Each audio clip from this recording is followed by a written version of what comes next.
Hello everyone, this is R357. We're back in another episode of the Journeyman Project Turbo. Finally.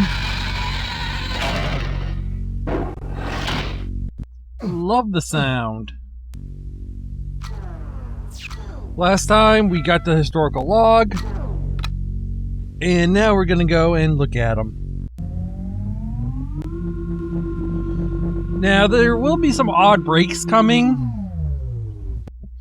because unlike this one, Pegasus Prime, you need to actually jump into each area twice. This one, you only need to jump through each section once, and it does count how many times you jump through a section. What do I mean by once and twice? You'll find out soon.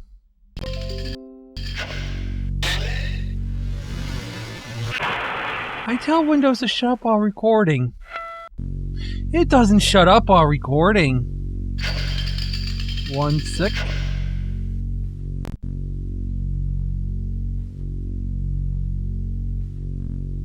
My mouse is locked. Alright. Windows, you don't get it. You never get it. Ugh! Priority only, please. Insert log disk to initiate historical reconfiguration and comparison. 1 sec, I'll do it. Unfortunately, there's another thing we gotta do after.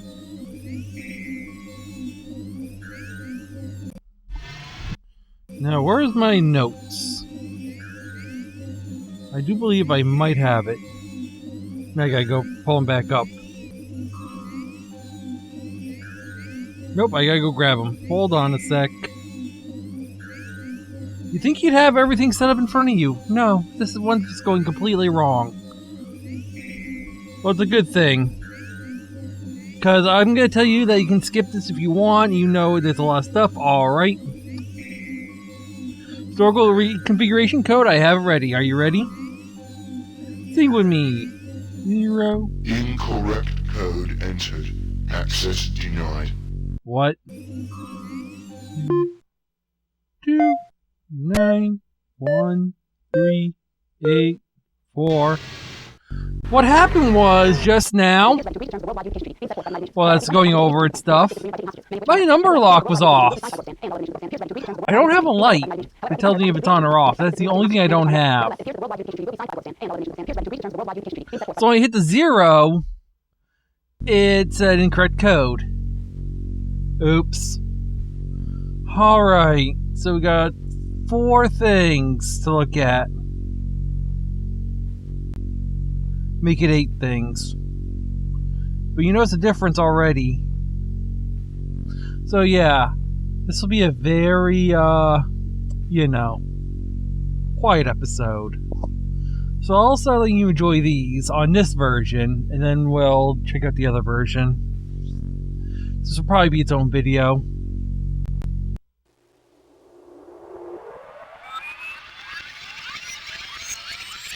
May 15, 2112. The government of Gorbistan appears ready to agree to the terms of the Worldwide Unification Treaty being set forth by the United Nations. However, at least one terrorist faction disagrees with the terms of the plan and has expressed this disagreement by taking hostages, many of which are American. Nevertheless, it appears that the Worldwide Unification Treaty will be signed by Gorbistan and all other nations of the world. Okay, maybe this isn't as long as I thought.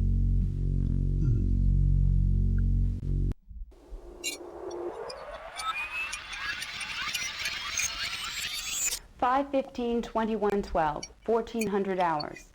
Amid negotiations to work out the final details of the Worldwide Unification Treaty, a nuclear missile was launched today by the United States toward the country of Gorbistan. The missile, however, self-destructed before actually touching down. Before the scare, the leaders of this country appeared ready to accept the terms of the peace plan. Certain terrorist factions, on the other hand, expressed their disapproval by taking hostages, some American. Although U.S. government officials have repeatedly stated that they do not understand how the missile could have been launched, other foreign governments have already said that they cannot possibly sign a treaty with a country that would use such scare tactics. Thus, the Worldwide Unification Treaty, which has come so close to realization, now has little or no chance for success. Sounds great, doesn't it? So, a missile launch happened on NORAD 4. Alright. So, something happened. This is our most likely event. You know what? I'll say that for last. Because we'll go up the amount. Rally outlook decidedly pro-alien. Activists killed during rally. Ooh, fun.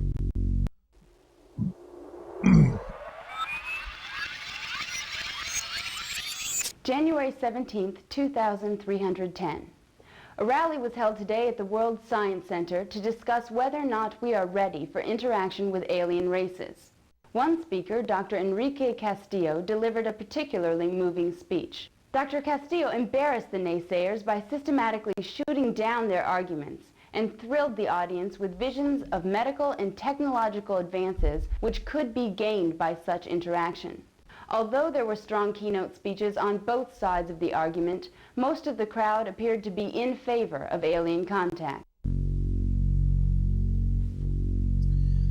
Gotta love it, right?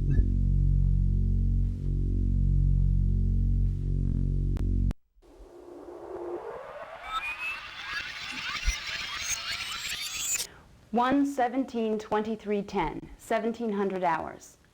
A bizarre accident during a rally to deliberate the pros and cons of alien contact left a man dead earlier today.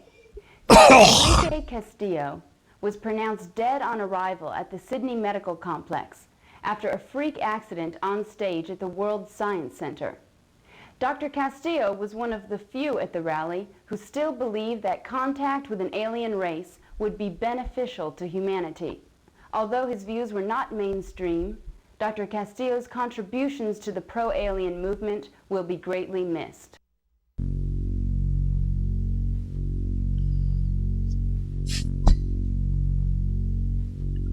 Alright, that was interesting. Next up is the Morimoto Colony, and then we'll check out this one right here.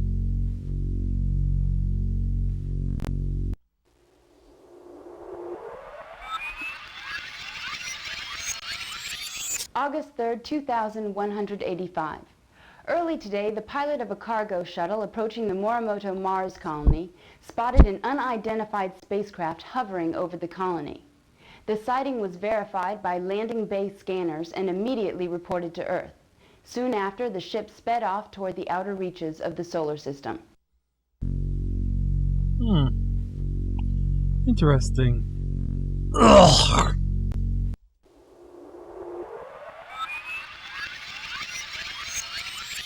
H3-2185, 0800 hours.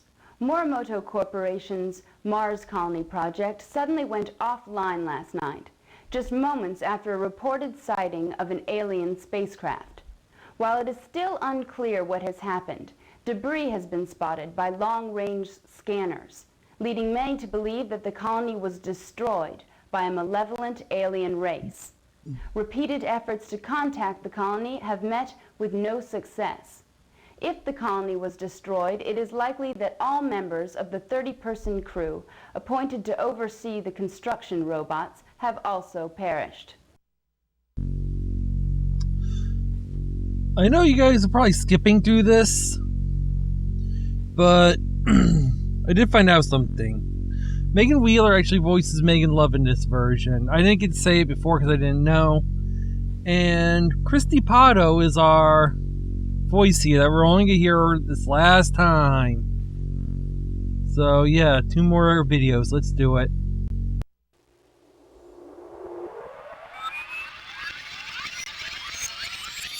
November 6, 2308. More than a century after the first recorded sighting of a UFO, aliens have finally made contact with us. Early this morning, a huge triangular-shaped vehicle entered into Earth's orbit. After 3 hours, the spacecraft came through the atmosphere and hovered over Caldoria. Moments later, the following message was transmitted over all communications frequencies. We are the Sololans. Please do not be alarmed.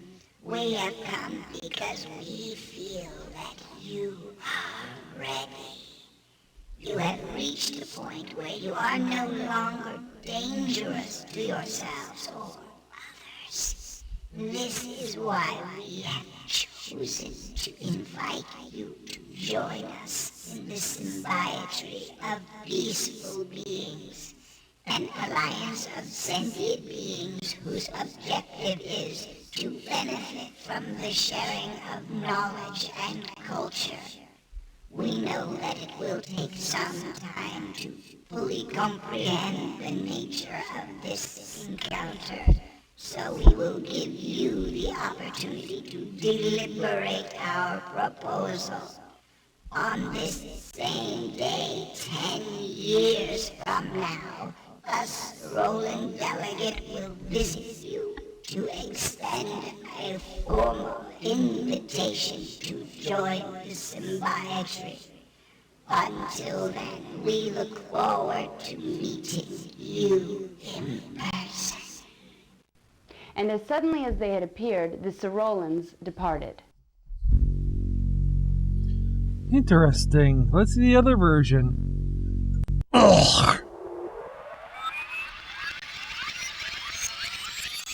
11/6/2308, 2300 hours. Today, 123 years after the first official UFO encounter, an alien spacecraft entered Earth's orbit. After several hours of silence and mounting tension, the aliens transmitted the following message over all communications frequencies. We will return when you are ready. While no one is quite sure what this message means, many people have voiced concern about interacting with a potentially dangerous alien race. So that's it. That's all 4. So we now know that there's 3 places we have to go. There's 3 rips. And we got stuff going on. So you know what? Let's get our favorite biochip. Start making notes. I should tell you there is a trick with the mapping biochip that I'm not going to use, but you can if need be. So just note that there are things you can do. Well, I wouldn't say with the mapping biochip, but how you walk. As you can see, we're basically done in this area for now. Next time we'll be back in this room is end game. So let's hit the turbo lift. Hope I can see Gage's face in the window. His reflection. Nice touch.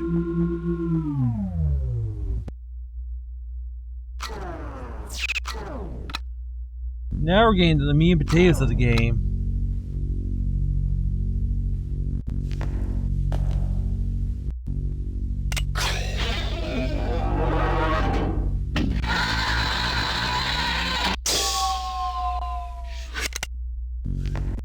I'm gonna let the game take over. I'm gonna get to the main screen and I'll let the other side take over. Because they have a little bit of prep work, and then we'll start going to our first colony, okay? Yeah, we kind of have to do that. God, I feel like a saved game. No kidding. Hello everyone, this is RT567. We're finally back with another episode of the Journeyman Project. Pegasus Prime version now. I know you've probably already seen all this in Turbo, and you're going, okay, now what? Right? Well, things do happen a little differently. There are new videos, and plus we gotta walk through here. Excuse me, I just had...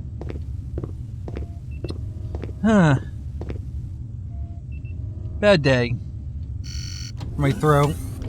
It's fine, no, it'll be okay. I'll get through it. But yeah, we got some stuff we gotta do. We got some videos to look at. We got some things to do. Plus, we're not really gonna go back to Turbo until I've done something. Because we gotta ready ourselves.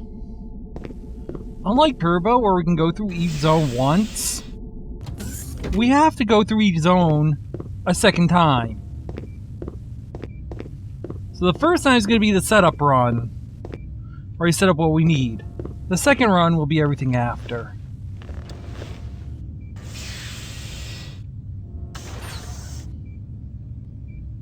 Okay, because we don't have to sing, drop it in, it closes, right screen, turn on. Checking for temporal discrepancies. Now, yeah, we will view all of these. Notice that they're in order now. Again, we'll start with least, and then we'll go to the end. 5/15/2112, 1400 hours. Today, amid negotiations to work out the final details of the Worldwide Unification Treaty, a nuclear missile was launched by the United States toward the country of Gorbistan. The missile, however, self-destructed before actually touching down. Before the scare, the leaders of this country appeared to be ready to accept the terms of the peace plan. Although the U.S. officials have repeatedly stated that they don't understand how the missile could have been launched, other foreign governments have already said that they cannot possibly sign a treaty with a country that would use such scare tactics. Thus, the Worldwide Unification Treaty, which has come so close to realization, now has little or no chance for ratification. I'd like to show something. Notice how on this screen she's pink? Watch how she looks on the unaltered. May 15, 2112. The government of Gorbistan appears ready to agree to the terms of the Worldwide Unification Treaty being set forth by the United Nations.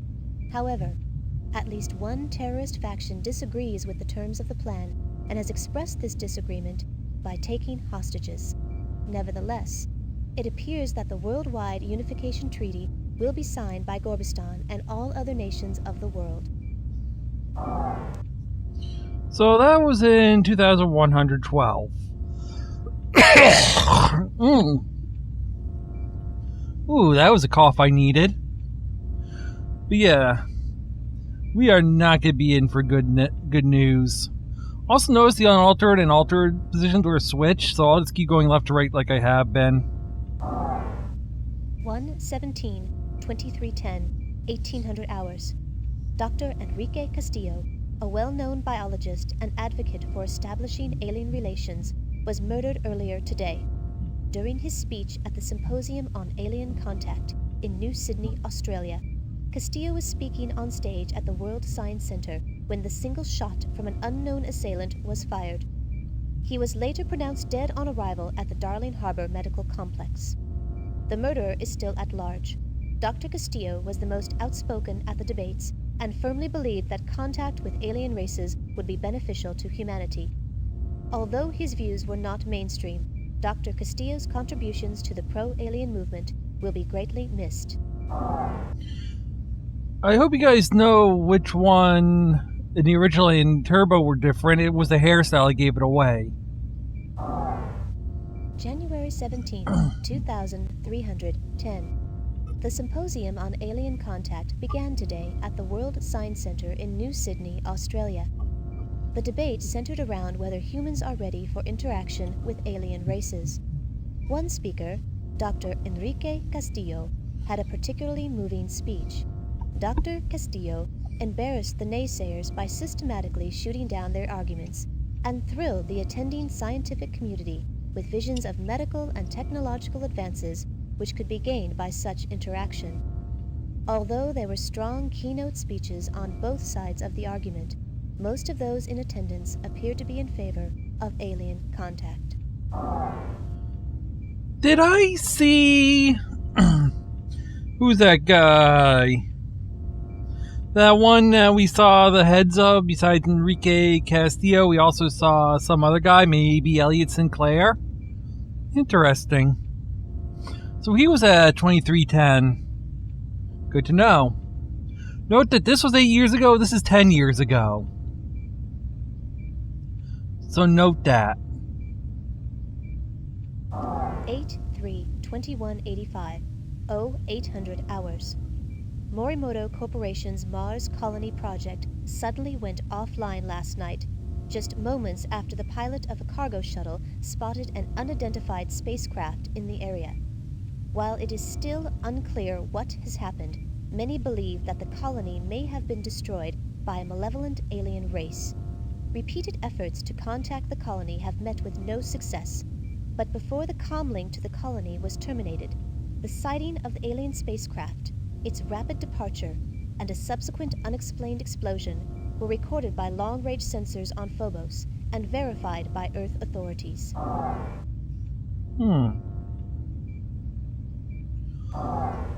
August 2185. Early today, the pilot of a cargo shuttle approaching the Morimoto Mars colony spotted an unidentified spacecraft in orbit over the colony. The sighting was verified by landing base scanners and immediately reported to Earth. Soon after, the ship sped off towards the outer reaches of the solar system. This first governmentally verified encounter with an alien race has already prompted the leaders of the world to start emergency closed-door meetings to discuss the implications of this monumental event. So Lala wasn't the first one, okay. Today, 123 years after the first official UFO encounter, an alien spacecraft entered into Earth's orbit. After several hours of silence and mounting tension, the aliens transmitted the following message over all communication frequencies. We will return when you are ready. While no one is quite sure what this message means, many leaders have voiced concern about interacting with an obviously powerful and potentially dangerous alien race.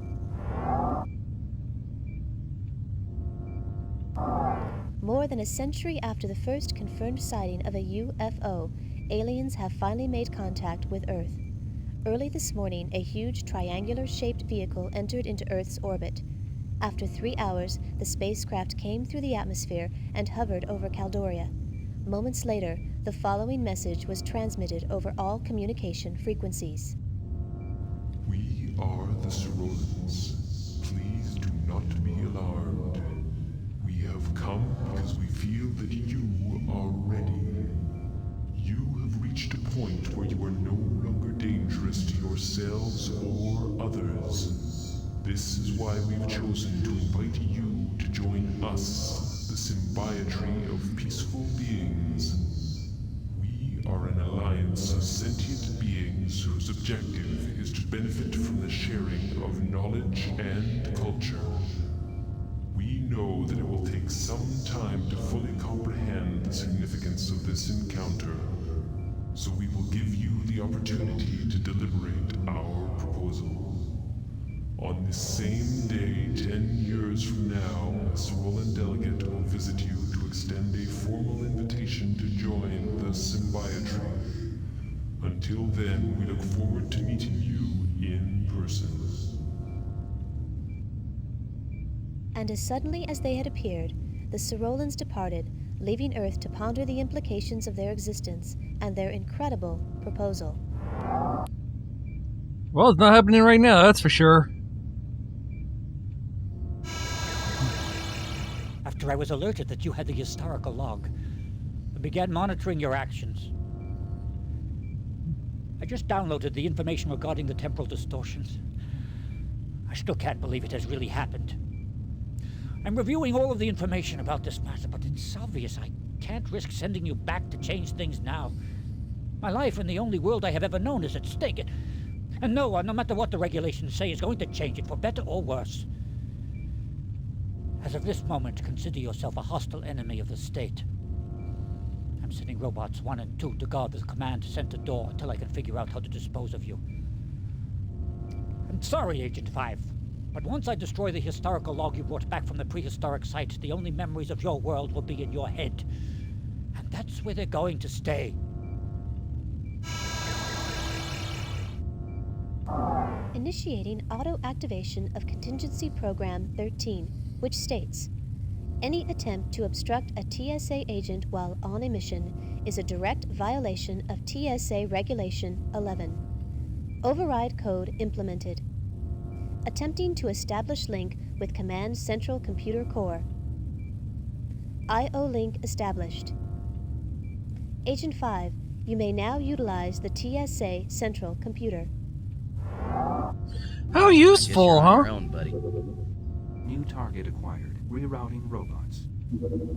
How useful, though? Rerouting robots. I mean, look at that. We can move them wherever we want. We can put them in front of the ready room and block our way out, or we can send them outside. Target acquired. Rerouting robots.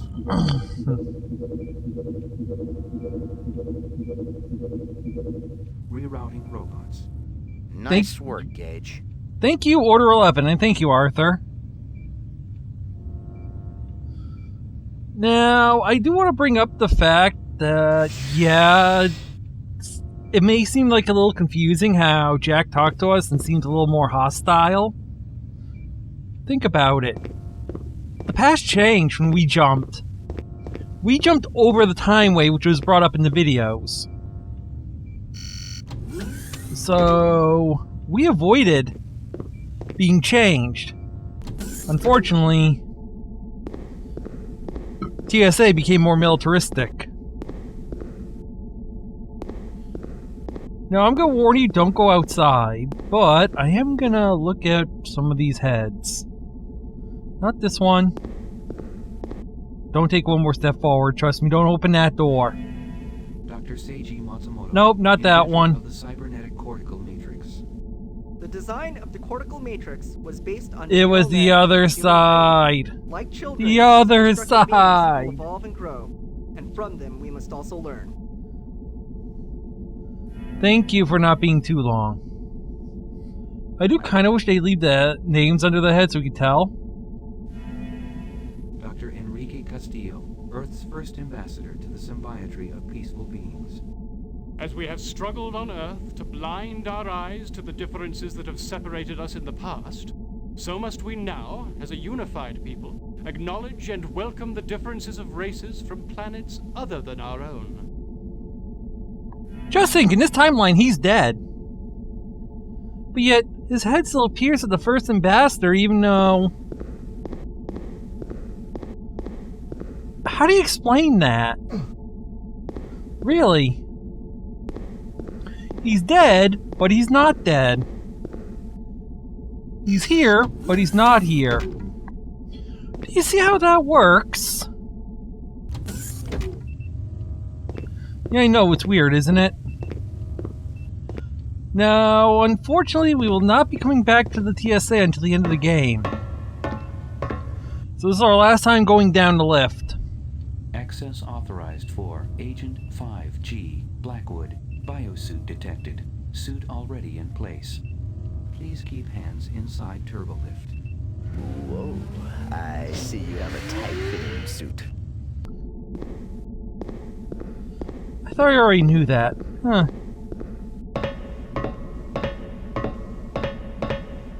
But Arthur does have his moments. Most of them are from 3. Some of them are actually removed footage quotes.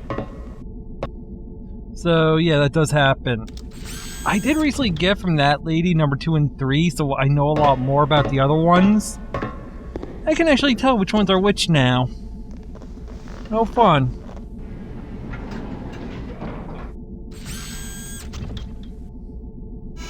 Gage! Wait, let's talk this over. I'm sure we can figure something out. I won't give you anything.